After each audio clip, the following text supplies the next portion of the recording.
Chapter 15. How to Outwit the 6 Ghosts of Fear. Take inventory of yourself as you read this closing chapter and find out how many of the ghosts are standing in your way. Before you can put any portion of this philosophy into successful use, your mind must be prepared to receive it. The preparation is not difficult.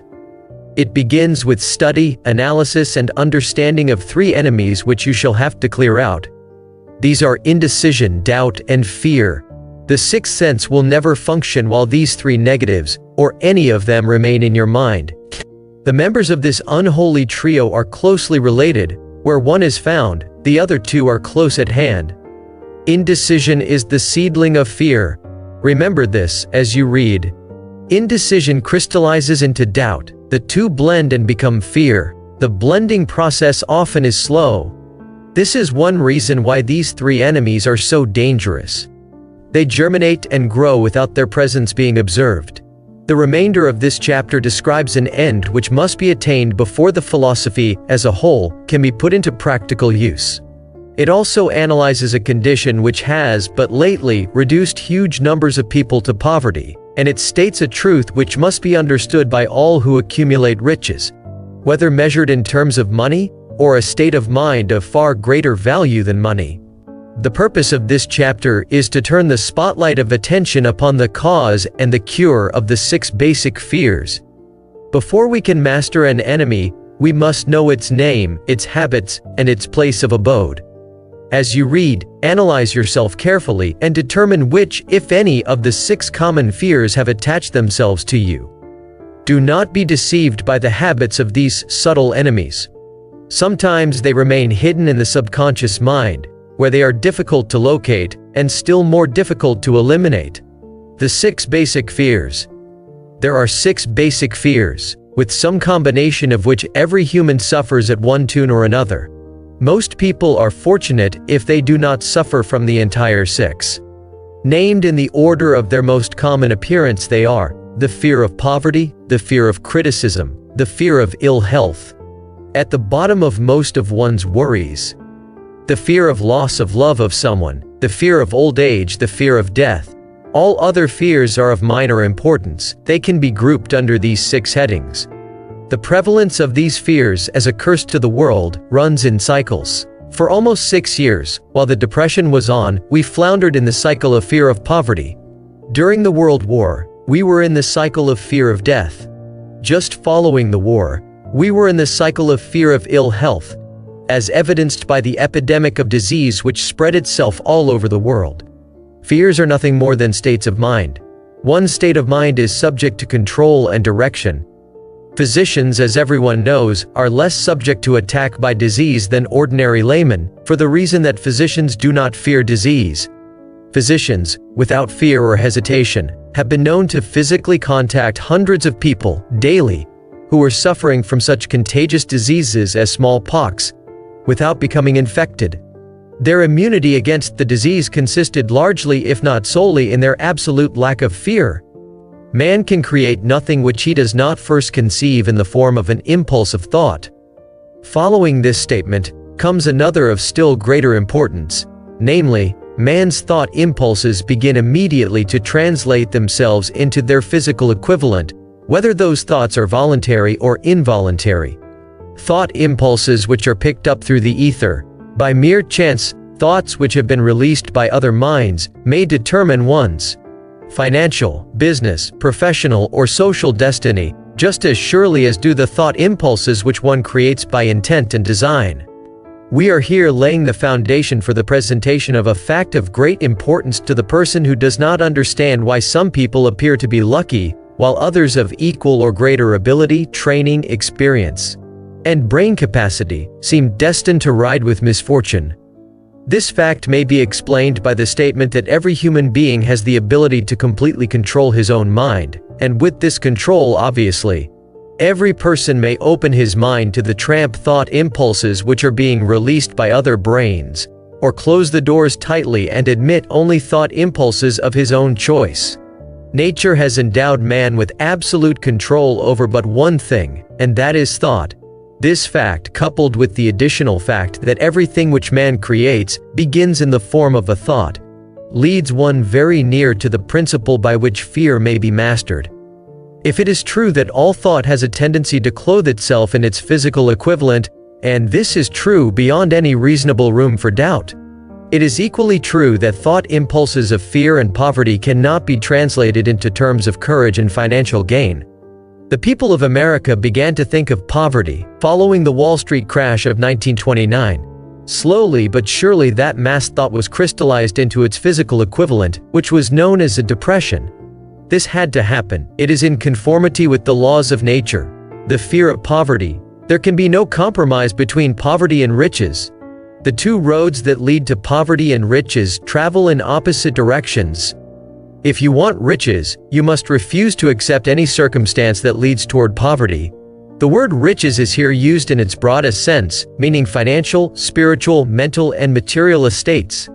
The starting point of the path that leads to riches is desire. In Chapter 1, you received full instructions for the proper use of desire. In this chapter on fear, you have complete instructions for preparing your mind to make practical use of desire. Here then is the place to give yourself a challenge which will definitely determine how much of this philosophy you have absorbed. Here is the point at which you can turn prophet and foretell accurately what the future holds in store for you. If, after reading this chapter, you are willing to accept poverty, you may as well make up your mind to receive poverty. This is one decision you cannot avoid. If you demand riches, determine what form and how much will be required to satisfy you. You know the road that leads to riches. You have been given a road map which, if followed, will keep you on that road. If you neglect to make the start or stop before you arrive, no one will be to blame but you. This responsibility is yours. No alibi will save you from accepting the responsibility if you now fail or refuse to demand riches of life, because the acceptance calls for but one thing incidentally. The only thing you can control, and that is a state of mind. A state of mind is something that one assumes. It cannot be purchased, it must be created. Fear of poverty is a state of mind, nothing else. But it is sufficient to destroy one's chances of achievement in any undertaking, a truth which became painfully evident during the Depression. This fear paralyzes the faculty of reason, destroys the faculty of imagination, kills off self-reliance, undermines enthusiasm, discourages initiative, leads to uncertainty of purpose, encourages procrastination, wipes out enthusiasm and makes self-control an impossibility. It takes the charm from one's personality, destroys the possibility of accurate thinking, diverts concentration of effort, it masters persistence, turns the willpower into nothingness, destroys ambition, beclouds the memory and invites failure in every conceivable form. It kills love and assassinates the finer emotions of the heart, discourages friendship and invites disaster in 100 forms, leads to sleeplessness, misery and unhappiness, and all this despite the obvious truth that we live in a world of overabundance of everything the heart could desire, with nothing standing between us and our desires, excepting lack of a definite purpose. The fear of poverty is, without doubt, the most destructive of the 6 basic fears. It has been placed at the head of the list because it is the most difficult to master. Considerable courage is required to state the truth about the origin of this fear, and still greater courage to accept the truth after it has been stated. The fear of poverty grew out of man's inherited tendency to prey upon his fellow man economically. Nearly all animals lower than man are motivated by instinct, but their capacity to think is limited therefore. They prey upon one another physically. Man, with his superior sense of intuition, with the capacity to think and to reason, does not eat his fellowman bodily, he gets more satisfaction out of eating him financially. Man is so avaricious that every conceivable law has been passed to safeguard him from his fellowman. Of all the ages of the world, of which we know anything, the age in which we live seems to be one that is outstanding because of man's money madness. A man is considered less than the dust of the earth, unless he can display a fat bank account, but if he has money, never mind how he acquired it, he is a king or a big shot. He is above the law, he rules in politics, he dominates in business, and the whole world about him bows in respect when he passes. Nothing brings man so much suffering and humility as poverty. Only those who have experienced poverty understand the full meaning of this. It is no wonder that man fears poverty. Through a long line of inherited experiences, man has learned, for sure, that some men cannot be trusted, where matters of money and earthly possessions are concerned.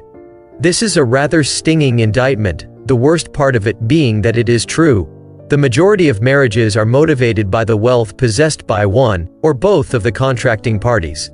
It is no wonder, therefore, that the divorce courts are busy. So eager is man to possess wealth that he will acquire it in whatever manner he can, through legal methods if possible, through other methods if necessary or expedient. Self-analysis may disclose weaknesses which one does not like to acknowledge.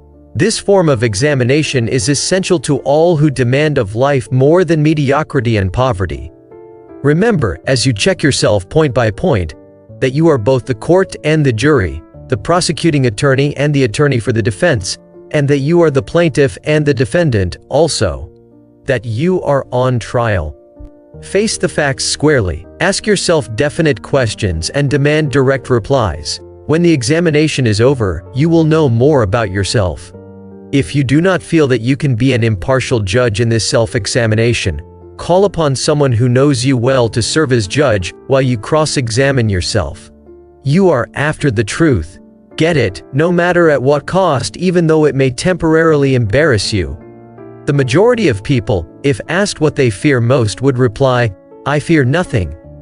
The reply would be inaccurate, because few people realize that they are bound, handicapped, whipped spiritually and physically through some form of fear.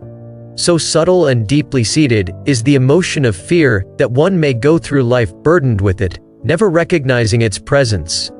Only a courageous analysis will disclose the presence of this universal enemy. When you begin such an analysis, search deeply into your character. Here is a list of the symptoms for which you should look. Symptoms of the fear of poverty.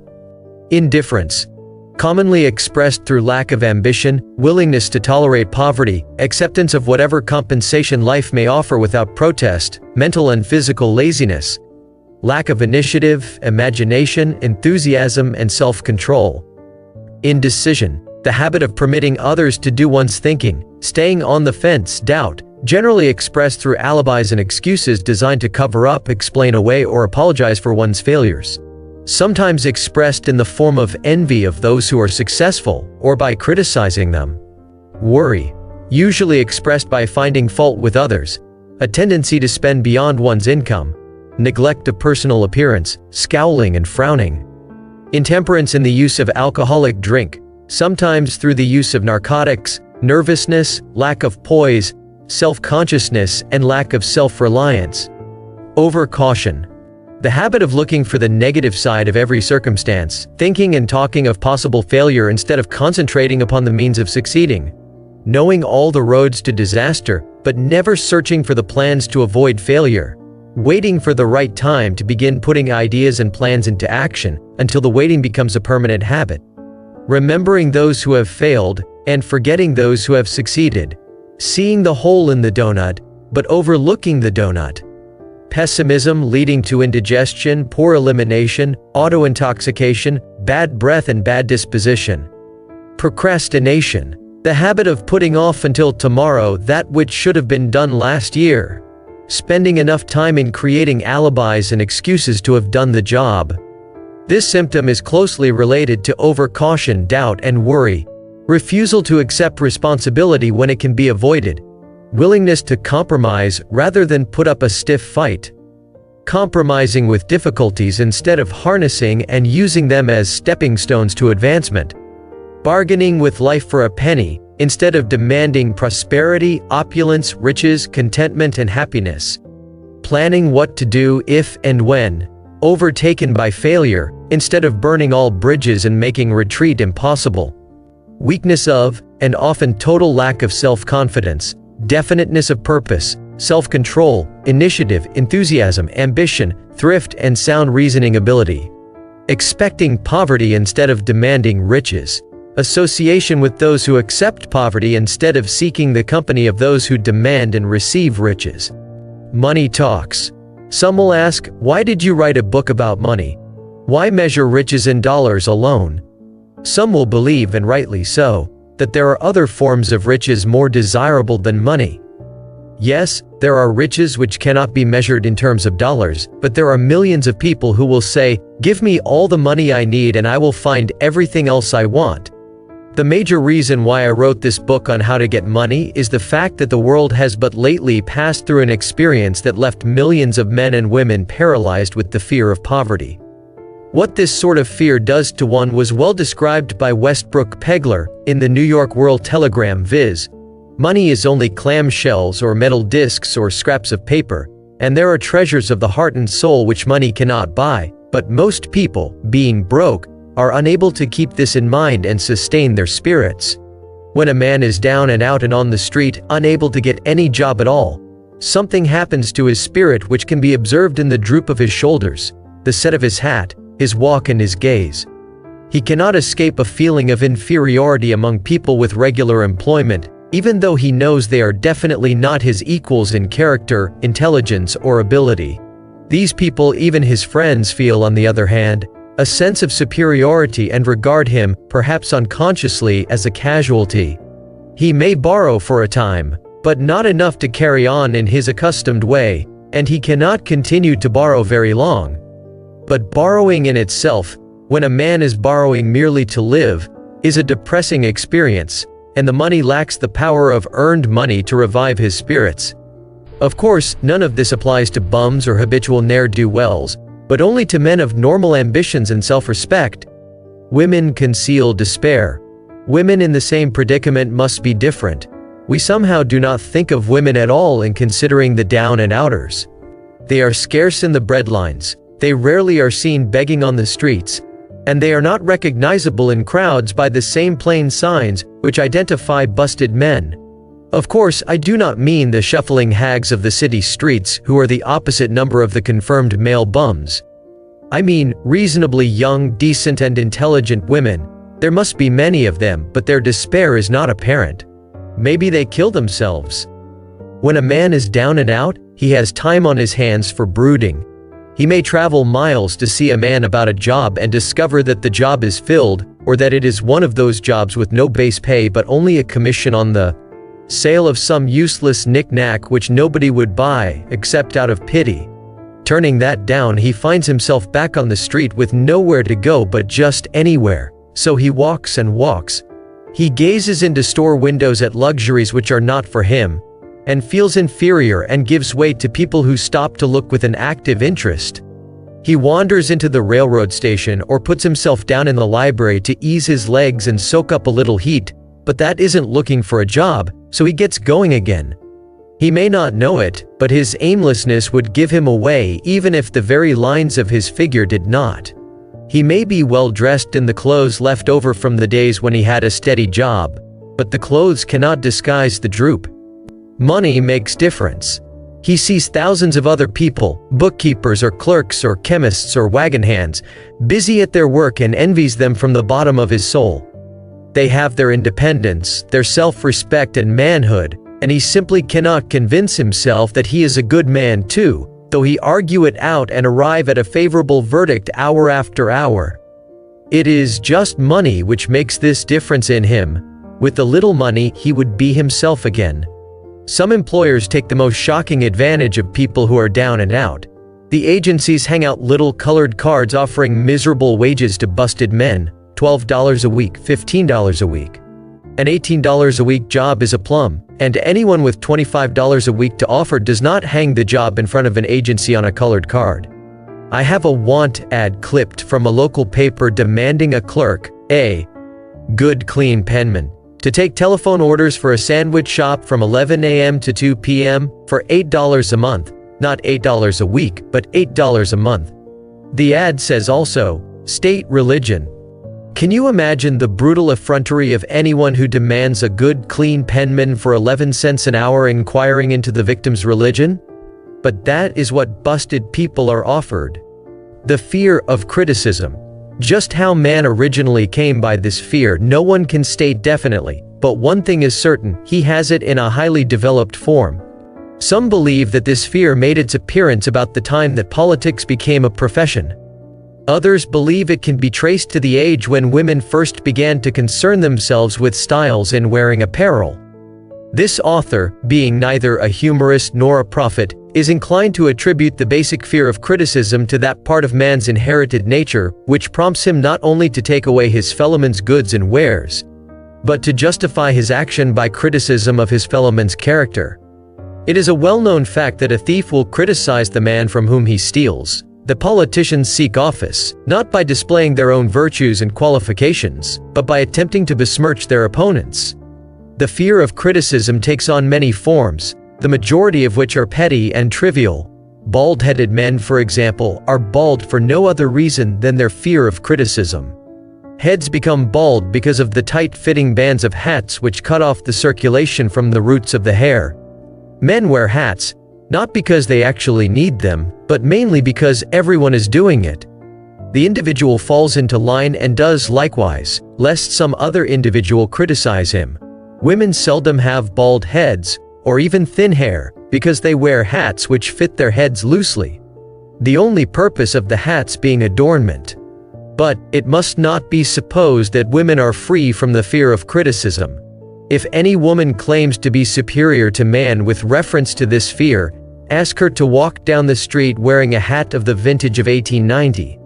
The astute manufacturers of clothing have not been slow to capitalize this basic fear of criticism, with which all mankind has been cursed. Every season the styles in many articles of wearing apparel change. Who establishes the styles? Certainly not the purchaser of clothing, but the manufacturer. Why does he change the styles so often? The answer is obvious. He changes the styles so he can sell more clothes. For the same reason the manufacturers of automobiles, with a few rare and very sensible exceptions, change styles of models every season. No man wants to drive an automobile which is not of the latest style, although the older model may actually be the better car. We have been describing the manner in which people behave under the influence of fear of criticism, as applied to the small and petty things of life. Let us now examine human behavior when this fear affects people in connection with the more important events of human relationship. Take for example practically any person who has reached the age of mental maturity, from 35 to 40 years of age as a general average, and if you could read the secret thoughts of his mind, you would find a very decided disbelief in most of the fables taught by the majority of the dogmatists and theologians a few decades back. Not often, however, will you find a person who has the courage to openly state his belief on this subject. Most people will, if pressed far enough, tell a lie, rather than admit that they do not believe the stories associated with that form of religion which held people in bondage prior to the age of scientific discovery and education. Why does the average person, even in this day of enlightenment, shy away from denying his belief in the fables which were the basis of most of the religions a few decades ago? The answer is, because of the fear of criticism. Men and women have been burned at the stake for daring to express disbelief in ghosts. It is no wonder we have inherited a consciousness which makes us fear criticism. The time was, and not so far in the past, when criticism carried severe punishments. It still does in some countries. The fear of criticism robs man of his initiative, destroys his power of imagination, limits his individuality, takes away his self-reliance, and does him damage in 100 other ways. Parents often do their children irreparable injury by criticizing them. The mother of one of my boyhood chums used to punish him with a switch almost daily, always completing the job with the statement, "You'll land in the penitentiary before you are 20. He was sent to a reformatory at the age of 17. Criticism is the one form of service, of which everyone has too much. Everyone has a stock of it which is handed out gratis, whether called for or not. One's nearest relatives often are the worst offenders. It should be recognized as a crime. In reality, it is a crime of the worst nature for any parent to build inferiority complexes in the mind of a child through unnecessary criticism. Employers who understand human nature get the best there is in men, not by criticism but by constructive suggestion. Parents may accomplish the same results with their children. Criticism will plant fear in the human heart, or resentment, but it will not build love or affection. Symptoms of the fear of criticism. This fear is almost as universal as the fear of poverty, and its effects are just as fatal to personal achievement, mainly because this fear destroys initiative and discourages the use of imagination. The major symptoms of the fear are self-consciousness, generally expressed through nervousness, timidity in conversation and in meeting strangers, awkward movement of the hands and limbs, shifting of the eyes, lack of poise, expressed through lack of voice control, nervousness in the presence of others, poor posture of body, poor memory. Personality, lacking in firmness of decision, personal charm, and ability to express opinions definitely. The habit of sidestepping issues instead of meeting them squarely. Agreeing with others without careful examination of their opinions. Inferiority complex. The habit of expressing self-approval by word of mouth and by actions, as a means of covering up a feeling of inferiority. Using big words to impress others, often without knowing the real meaning of the words. Imitating others in dress, speech, and manners. Boasting of imaginary achievements. This sometimes gives a surface appearance of a feeling of superiority. Extravagance. The habit of trying to keep up with the Joneses, spending beyond one's income. Lack of initiative. Failure to embrace opportunities for self-advancement. Fear to express opinions. Lack of confidence in one's own ideas. Giving evasive answers to questions asked by superiors. Hesitancy of manner and speech. Deceit in both words and deeds. Lack of ambition. Mental and physical laziness, lack of self-assertion, slowness in reaching decisions, easily influenced by others, the habit of criticizing others behind their backs and flattering them to their faces, the habit of accepting defeat without protest, quitting an undertaking when opposed by others, suspicious of other people without cause, lacking in tactfulness of manner and speech, unwillingness to accept the blame for mistakes. The fear of ill health. This fear may be traced to both physical and social heredity. It is closely associated as to its origin with the causes of fear of old age and the fear of death, because it leads one closely to the border of terrible worlds of which man knows not, but concerning which he has been taught some discomforting stories. The opinion is somewhat general also that certain unethical people engaged in the business of selling health have had not a little to do with keeping alive the fear of ill health. In the main, man fears ill health because of the terrible pictures which have been planted in his mind of what may happen if death should overtake him. He also fears it because of the economic toll which it may claim. A reputable physician estimated that 75% of all people who visit physicians for professional service are suffering with hypochondria, imaginary illness. It has been shown most convincingly that the fear of disease, even where there is not the slightest cause for fear, often produces the physical symptoms of the disease feared. Powerful and mighty is the human mind, it builds or it destroys. Playing upon this common weakness of fear of ill health, dispensers of patent medicines have reaped fortunes. This form of imposition upon credulous humanity became so prevalent some 20 years ago that Collier's Weekly magazine conducted a bitter campaign against some of the worst offenders in the patent medicine business. During the flu epidemic, which broke out during the World War, the mayor of New York City took drastic steps to check the damage which people were doing themselves through their inherent fear of ill health. He called in the newspapermen and said to them, "Gentlemen, I feel it necessary to ask you not to publish any scare headlines concerning the flu epidemic. Unless you cooperate with me, we will have a situation which we cannot control." The newspapers quit publishing stories about the flu, and within 1 month, the epidemic had been successfully checked. Through a series of experiments conducted some years ago, it was proved that people may be made ill by suggestion. We conducted this experiment by causing 3 acquaintances to visit the victims, each of whom asked the question, "What ails you? You look terribly ill." The first questioner usually provoked a grin and a nonchalant, "Oh, nothing, I'm all right," from the victim. The second questioner usually was answered with the statement, I don't know exactly, but I do feel badly. The third questioner was usually met with the frank admission that the victim was actually feeling ill. Try this on an acquaintance if you doubt that it will make him uncomfortable, but do not carry the experiment too far. There is a certain religious sect whose members take vengeance upon their enemies by the hexing method. They call it placing a spell on the victim. There is overwhelming evidence that disease sometimes begins in the form of negative thought impulse. Such an impulse may be passed from one mind to another by suggestion, or created by an individual in his own mind. A man who is blessed with more wisdom than this incident might indicate once said, "When anyone asks me how I feel, I always want to answer by knocking him down." Doctors send patients into new climates for their health, because a change of mental attitude is necessary. The seed of fear of ill health lives in every human mind. Worry, fear, discouragement, disappointment in love and business affairs cause this seed to germinate and grow. The recent business depression kept the doctors on the run, because every form of negative thinking may cause ill health. Disappointments in business and in love stand at the head of the list of causes of fear of ill health. A young man suffered a disappointment in love which sent him to a hospital. For months he hovered between life and death. A specialist in suggestive therapeutics was called in.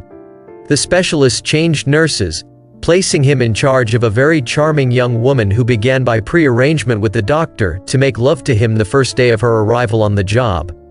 Within 3 weeks the patient was discharged from the hospital, still suffering, but with an entirely different malady. He was in love again. The remedy was a hoax, but the patient and the nurse were later married.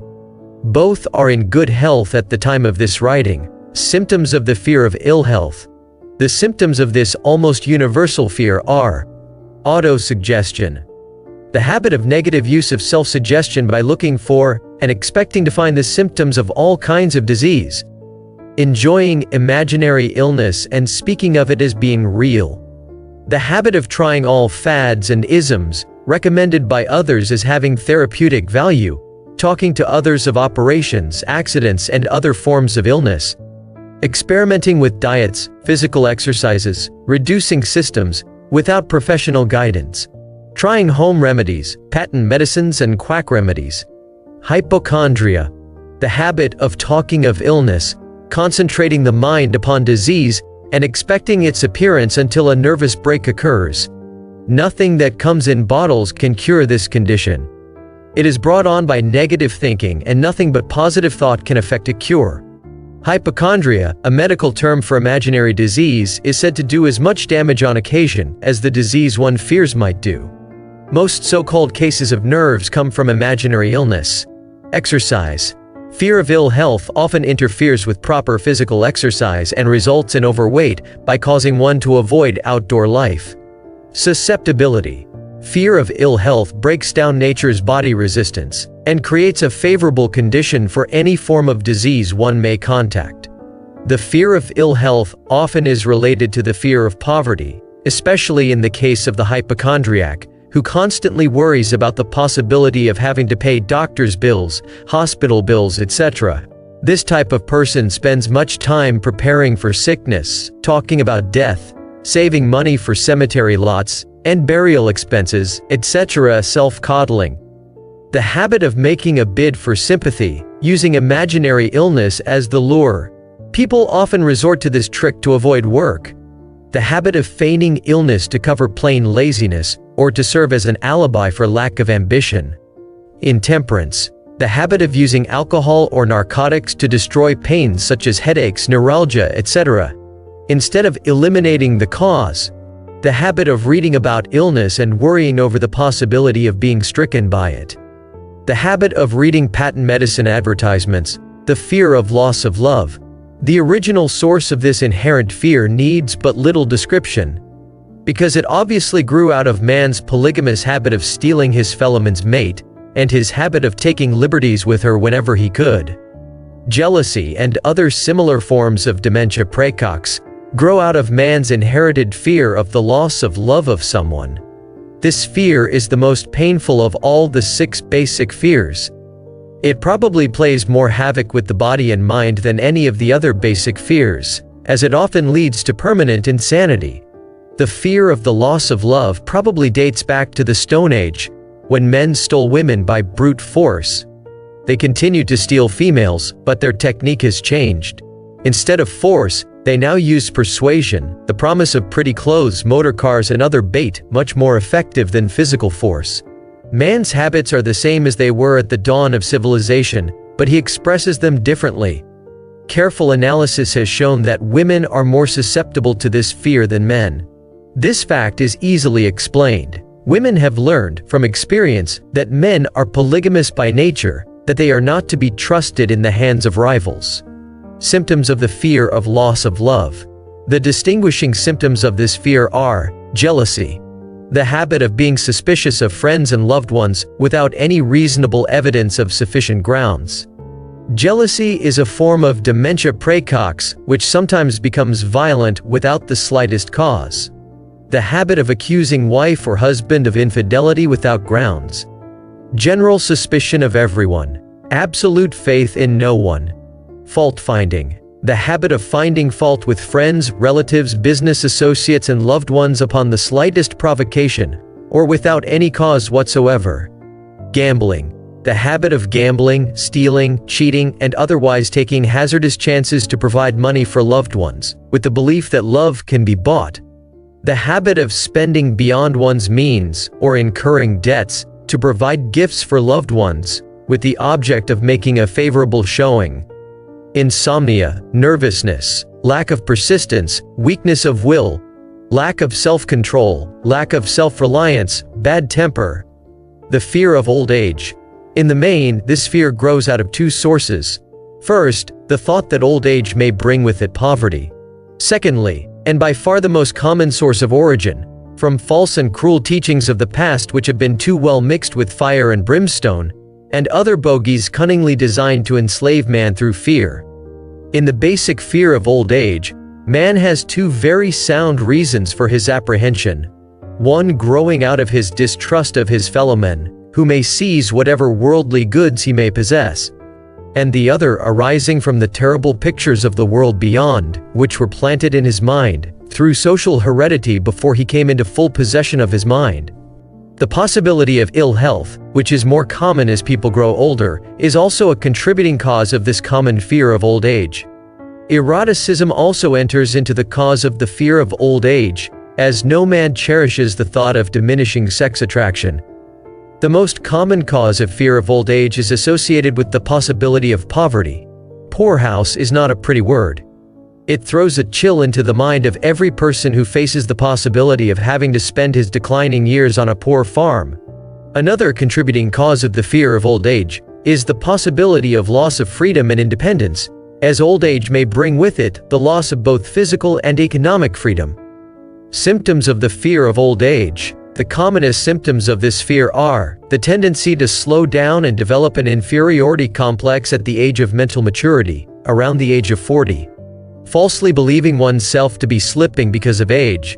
The truth is that man's most useful years, mentally and spiritually, are those between 40 and 60. The habit of speaking apologetically of oneself as being old, merely because one has reached the age of 40 or 50. Instead of reversing the rule, and expressing gratitude for having reached the age of wisdom and understanding. The habit of killing off initiative, imagination, and self-reliance by falsely believing oneself too old to exercise these qualities. The habit of the man or woman of 40 dressing with the aim of trying to appear much younger, and affecting mannerisms of youth, thereby inspiring ridicule by both friends and strangers. The fear of death. To some this is the cruelest of all the basic fears. The reason is obvious. The terrible pangs of fear associated with the thought of death, in the majority of cases, may be charged directly to religious fanaticism. So-called heathen are less afraid of death than the more civilized. For hundreds of millions of years man has been asking the still unanswered questions: whence and whither?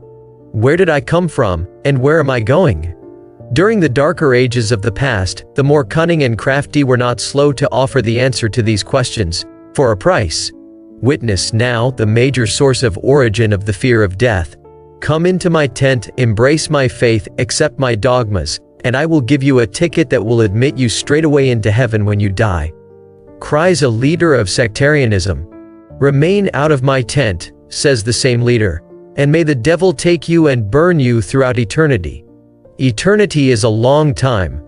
Fire is a terrible thing. The thought of eternal punishment with fire not only causes man to fear death, it often causes him to lose his reason. It destroys interest in life and makes happiness impossible. During my research, I reviewed a book entitled A Catalogue of the Gods, in which were listed the 30,000 gods which man has worshipped. Think of it. 30,000 of them, represented by everything from a crawfish to a man. It is little wonder that men have become frightened at the approach of death. While the religious leader may not be able to provide safe conduct into heaven, nor, by lack of such provision, allow the unfortunate to descend into hell, the possibility of the latter seems so terrible that the very thought of it lays hold of the imagination in such a realistic way that it paralyzes reason and sets up the fear of death. In truth, no man knows, and no man has ever known, what heaven or hell is like, nor does any man know if either place actually exists. This very lack of positive knowledge opens the door of the human mind to the charlatan, so he may enter and control that mind with his stock of legerdemain and various brands of pious fraud and trickery. The fear of death is not as common now as it was during the age when there were no great colleges and universities. Men of science have turned the spotlight of truth upon the world, and this truth is rapidly freeing men and women from this terrible fear of death. The young men and young women who attend the colleges and universities are not easily impressed by fire and brimstone. Through the aid of biology, astronomy, geology, and other related sciences, the fears of the Dark Ages which gripped the minds of men and destroyed their reason have been dispelled. Insane asylums are filled with men and women who have gone mad because of the fear of death. This fear is useless. Death will come, no matter what anyone may think about it.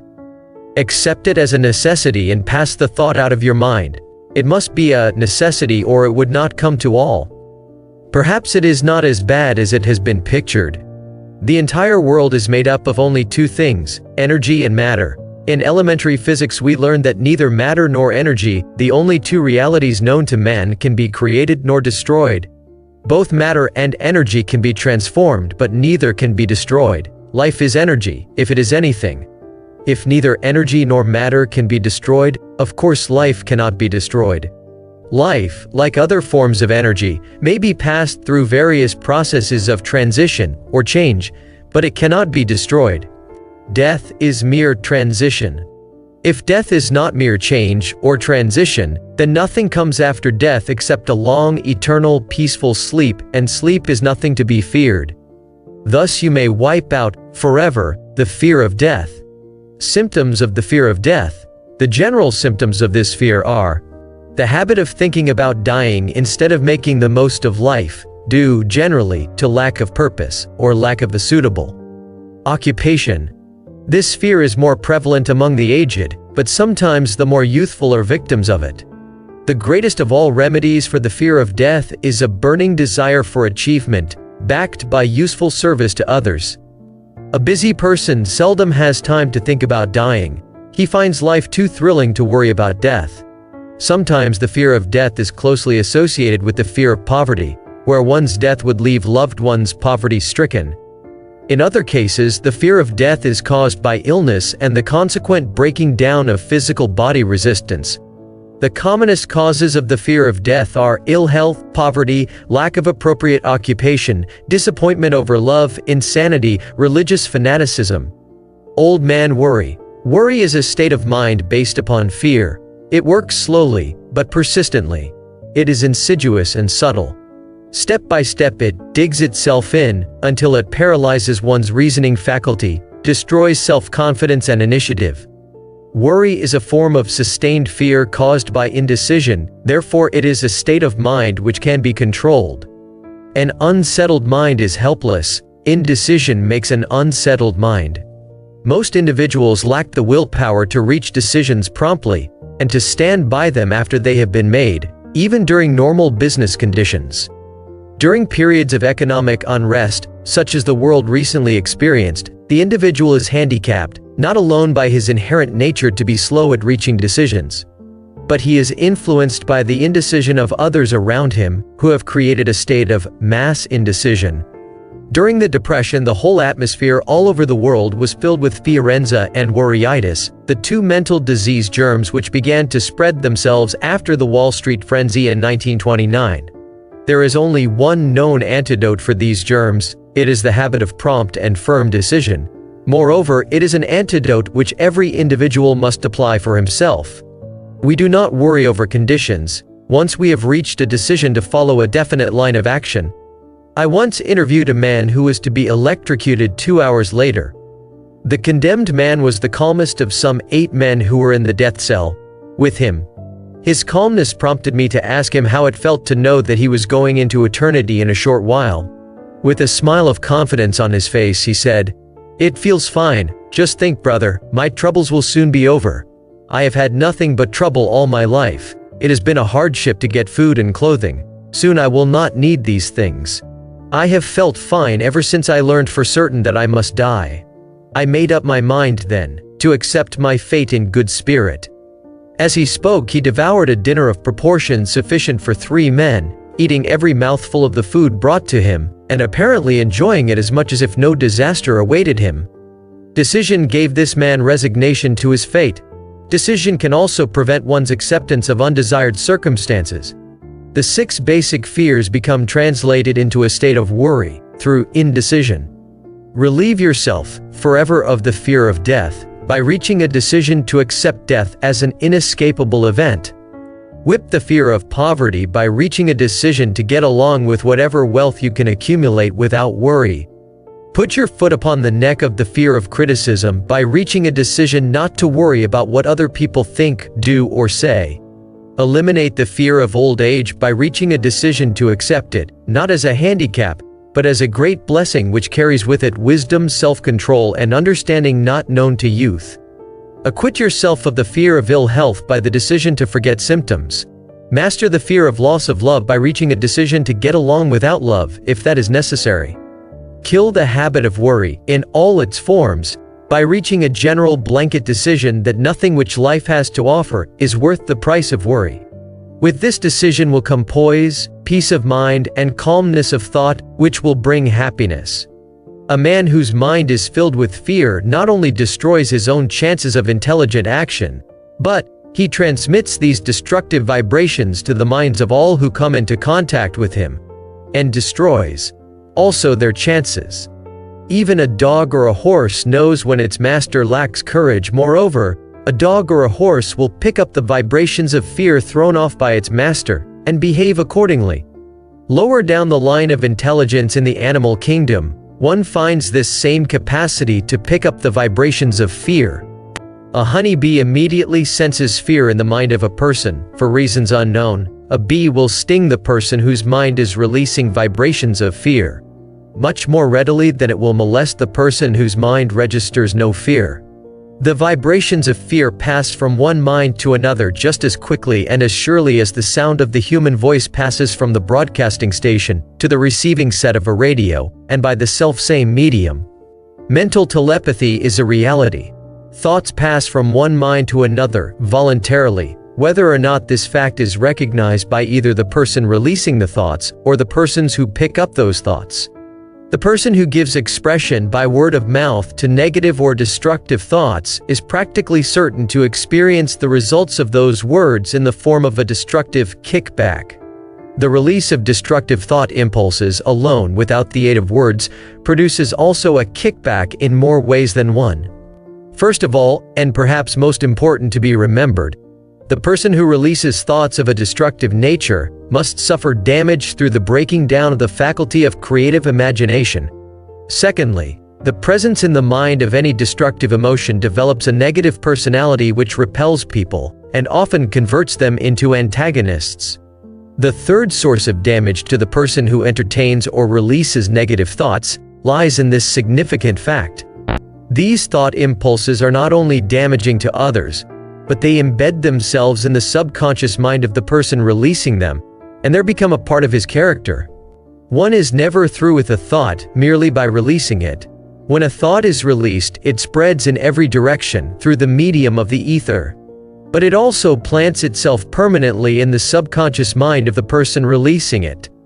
Your business in life is, presumably, to achieve success. To be successful, you must find peace of mind, acquire the material needs of life, and above all, attain happiness.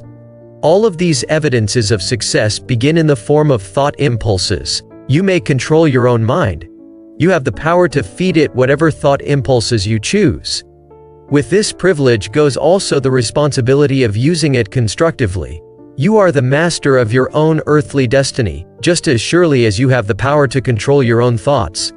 You may influence, direct, and eventually control your own environment, making your life what you want it to be. Or you may neglect to exercise the privilege which is yours, to make your life to order, thus casting yourself upon the broad sea of circumstance, where you will be tossed hither and yon, like a chip on the waves of the ocean. The Devil's Workshop, the seventh basic evil. In addition to the 6 basic fears, there is another evil by which people suffer. It constitutes a rich soil in which the seeds of failure grow abundantly. It is so subtle that its presence often is not detected. This affliction cannot properly be classed as a fear. It is more deeply seated and more often fatal than all of the 6 fears. For want of a better name, let us call this evil susceptibility to negative influences. Men who accumulate great riches always protect themselves against this evil. The poverty-stricken never do. Those who succeed in any calling must prepare their minds to resist the evil. If you are reading this philosophy for the purpose of accumulating riches, you should examine yourself very carefully to determine whether you are susceptible to negative influences. If you neglect this self-analysis, you will forfeit your right to attain the object of your desires. Make the analysis searching. After you read the questions prepared for this self-analysis, hold yourself to a strict accounting in your answers. Go at the task as carefully as you would search for any other enemy you knew to be awaiting you in ambush, and deal with your own faults as you would with a more tangible enemy.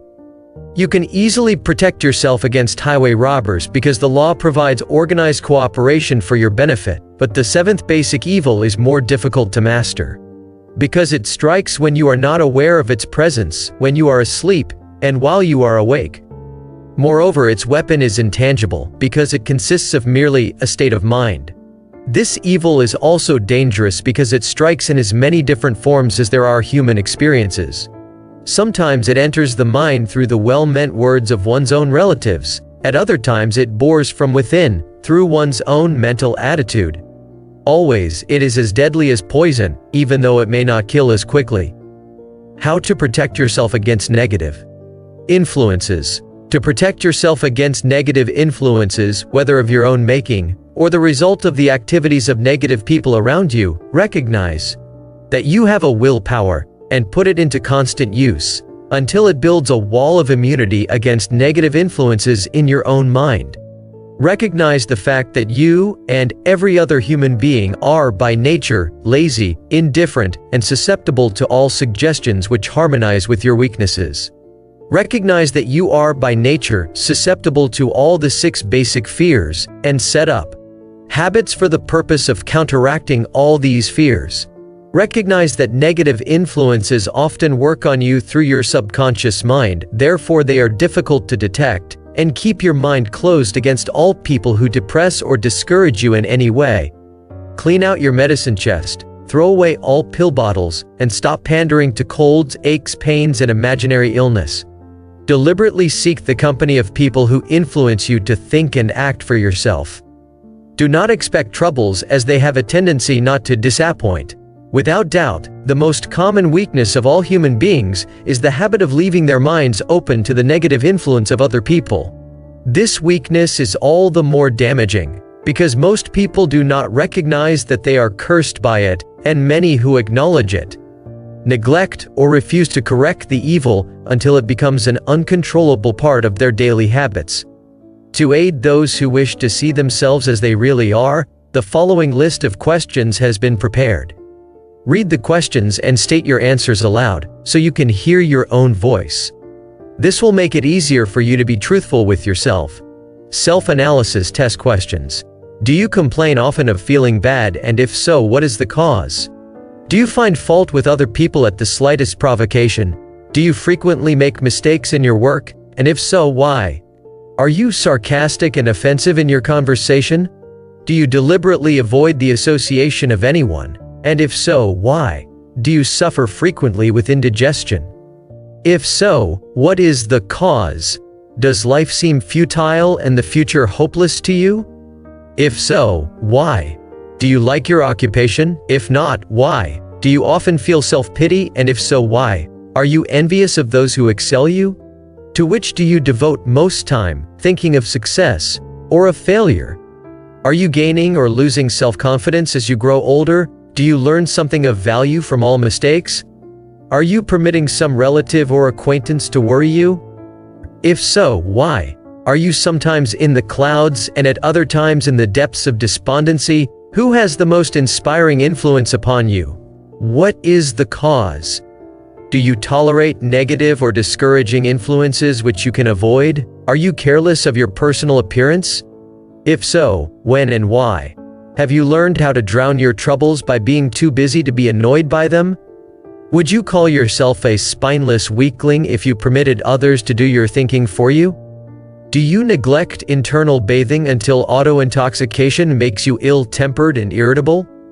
How many preventable disturbances annoy you, and why do you tolerate them? Do you resort to liquor, narcotics, or cigarettes to quiet your nerves? If so, why do you not try willpower instead? Does anyone nag you, and if so, for what reason? Do you have a definite major purpose, and if so, what is it, and what plan have you for achieving it? Do you suffer from any of the 6 basic fears? If so, which ones? Have you a method by which you can shield yourself against the negative influence of others? Do you make deliberate use of autosuggestion to make your mind positive?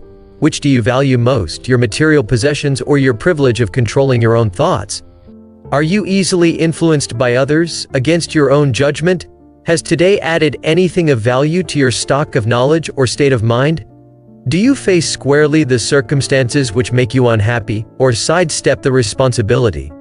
Do you analyze all mistakes and failures and try to profit by them, or do you take the attitude that this is not your duty? Can you name 3 of your most damaging weaknesses? What are you doing to correct them? Do you encourage other people to bring their worries to you for sympathy? Do you choose, from your daily experiences, lessons or influences which aid in your personal advancement?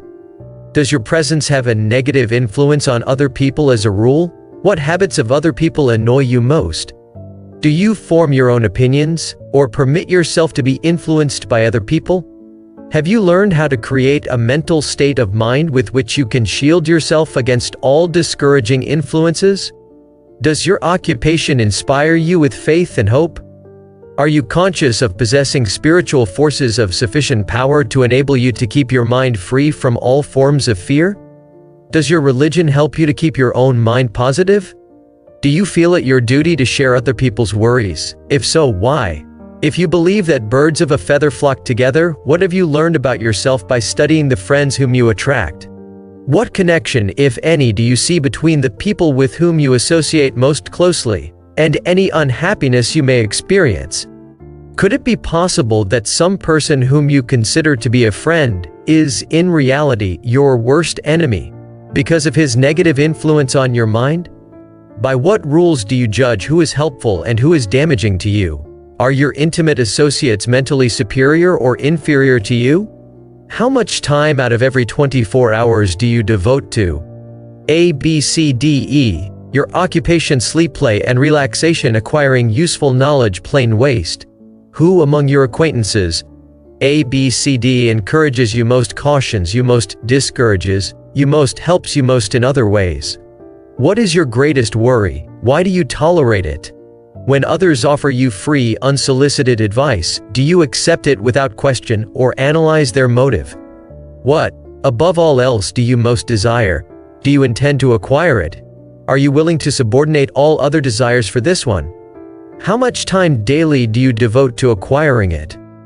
Do you change your mind often? If so, why? Do you usually finish everything you begin? Are you easily impressed by other people's business or professional titles, college degrees, or wealth? Are you easily influenced by what other people think or say of you? Do you cater to people because of their social or financial status? Whom do you believe to be the greatest person living? In what respect is this person superior to yourself? How much time have you devoted to studying and answering these questions? At least one day is necessary for the analysis and the answering of the entire list. If you have answered all these questions truthfully, you know more about yourself than the majority of people. Study the questions carefully, come back to them once each week for several months, and be astounded at the amount of additional knowledge of great value to yourself you will have gained by the simple method of answering the questions truthfully. If you are not certain concerning the answers to some of the questions, seek the counsel of those who know you well, especially those who have no motive in flattering you, and see yourself through their eyes. The experience will be astonishing. You have absolute control over but one thing, and that is your thoughts. This is the most significant and inspiring of all facts known to man. It reflects man's divine nature. This divine prerogative is the sole means by which you may control your own destiny. If you fail to control your own mind, you may be sure you will control nothing else. If you must be careless with your possessions, let it be in connection with material things. Your mind is your spiritual estate. Protect and use it with the care to which divine royalty is entitled. You were given a will power for this purpose. Unfortunately, there is no legal protection against those who, either by design or ignorance, poison the minds of others by negative suggestion. This form of destruction should be punishable by heavy legal penalties, because it may and often does destroy one's chances of acquiring material things which are protected by law. Men with negative minds tried to convince Thomas Edison that he could not build a machine that would record and reproduce the human voice, because, they said, no one else had ever produced such a machine. Edison did not believe them. He knew that the mind could produce anything the mind could conceive and believe, and that knowledge was the thing that lifted the great Edison above the common herd. Men with negative minds told F.W. Woolworth he would go broke trying to run a store on 5 and 10 cent sales. He did not believe them. He knew that he could do anything within reason if he backed his plans with faith. Exercising his right to keep other men's negative suggestions out of his mind, he piled up a fortune of more than $100 million. Men with negative minds told George Washington he could not hope to win against the vastly superior forces of the British, but he exercised his divine right to believe. Therefore, this book was published under the protection of the Stars and Stripes, while the name of Lord Cornwallis has been all but forgotten. Doubting Thomases scoffed scornfully when Henry Ford tried out his first crudely built automobile on the streets of Detroit. Some said the thing never would become practical. Others said no one would pay money for such a contraption. Ford said, "I'll belt the earth with dependable motorcars." And he did. His decision to trust his own judgment has already piled up a fortune far greater than the next 5 generations of his descendants can squander. For the benefit of those seeking vast riches, let it be remembered that practically the sole difference between Henry Ford and a majority of the more than 100,000 men who work for him is this: Ford has a mind and controls it, the others have minds which they do not try to control. Henry Ford has been repeatedly mentioned because he is an astounding example of what a man with a mind of his own and a will to control it can accomplish. His record knocks the foundation from under that time-worn alibi, "I never had a chance." Ford never had a chance either, but he created an opportunity and backed it with persistence until it made him richer than Croesus. Mind control is the result of self-discipline and habit. You either control your mind, or it controls you. There is no hallway compromise. The most practical of all methods for controlling the mind is the habit of keeping it busy with a definite purpose, backed by a definite plan. Study the record of any man who achieves noteworthy success, and you will observe that he has control over his own mind, moreover, that he exercises that control and directs it toward the attainment of definite objectives. Without this control, success is not possible. 57 famous alibis, by Old Man If. People who do not succeed have one distinguishing trait in common. They know all the reasons for failure, and have what they believe to be airtight alibis to explain away their own lack of achievement. Some of these alibis are clever, and a few of them are justifiable by the facts. But alibis cannot be used for money. The world wants to know only one thing: have you achieved success? A character analyst compiled a list of the most commonly used alibis. As you read the list, examine yourself carefully, and determine how many of these alibis, if any, are your own property. Remember too, the philosophy presented in this book makes every one of these alibis obsolete. If I didn't have a wife and family, if I had enough pull, if I had money, if I had a good education, if I could get a job, if I had good health, if I only had time, if times were better, if other people understood me, if conditions around me were only different, if I could live my life over again, if I did not fear what they would say, if I had been given a chance, if I now had a chance, if other people didn't have it in for me, if nothing happens to stop me, if I were only younger, if I could only do what I want, if I had been born rich, if I could meet the right people, if I had the talent that some people have, if I dared assert myself, if I only had embraced past opportunities, if people didn't get on my nerves, if I didn't have to keep house and look after the children, if I could save some money, if the boss only appreciated me, if I only had somebody to help me, if my family understood me,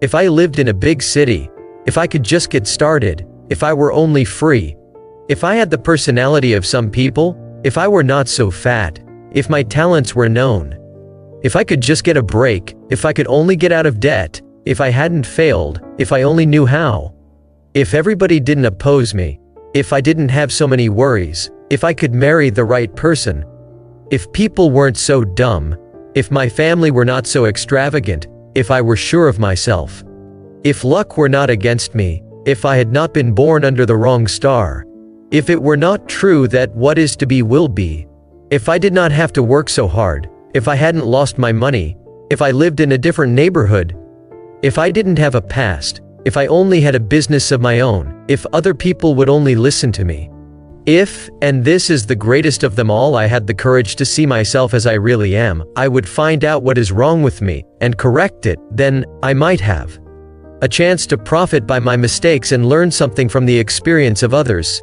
For I know that there is something wrong with me, or I would now be where I would have been if I had spent more time analyzing my weaknesses, and less time building alibis to cover them. Building alibis with which to explain away failure is a national pastime. The habit is as old as the human race, and is fatal to success. Why do people cling to their pet alibis? The answer is obvious. They defend their alibis because they create them. A man's alibi is the child of his own imagination. It is human nature to defend one's own brainchild. Building alibis is a deeply rooted habit. Habits are difficult to break, especially when they provide justification for something we do. Plato had this truth in mind when he said, "The first and best victory is to conquer self. To be conquered by self is, of all things, the most shameful and vile." Another philosopher had the same thought in mind when he said, "It was a great surprise to me when I discovered that most of the ugliness I saw in others was but a reflection of my own nature.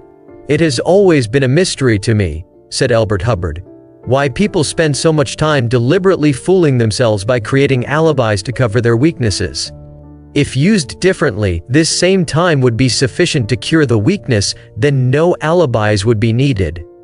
In parting, I would remind you that life is a checkerboard, and the player opposite you is time. If you hesitate before moving or neglect to move promptly, your men will be wiped off the board by time. You are playing against a partner who will not tolerate indecision.